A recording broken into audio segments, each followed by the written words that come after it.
Ano, umřel jsem, jelikož jsem šel pro kuťáka v výdu a on je obličen ajíčkama. Jo, v baráčku?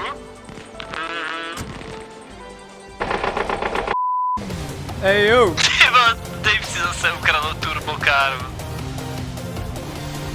V krejší našel jsem nějaký military truck transportní možnost.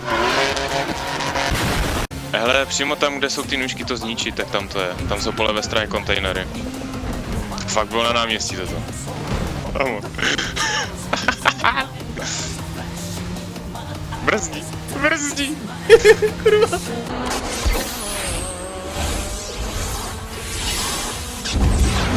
Brzdí! Nebrzdí! Brzdí, brzdí. Dobrý. Co? No, my musíme víc aut nabrat. Já myslím, že... Vojtku, máš výbušiny na otevření dveří? Jo, ale já jsem na přístavu teďka. Tak se potom stav u kostela. Pardon. Já jsem to vyházel, protože jsem myslel, že to potřebovat nebude. Tak to nic nebude.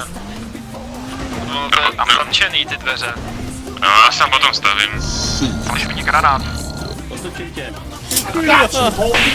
Dík.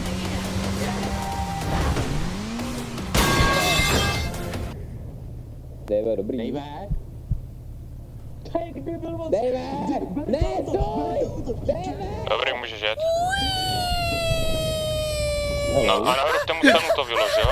Pro všechny k městu se řídí neřízené auto, teda je řízené Davem, ale Dave v něm není Přítomen mozkem.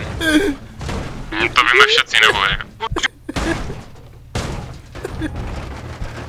Ne, on to myslí tak, že on jako omdlel za tím autem. Dejme, vyzvedni mě prosím. Já jsem moc těžký, já zase nechci chodit nahoru.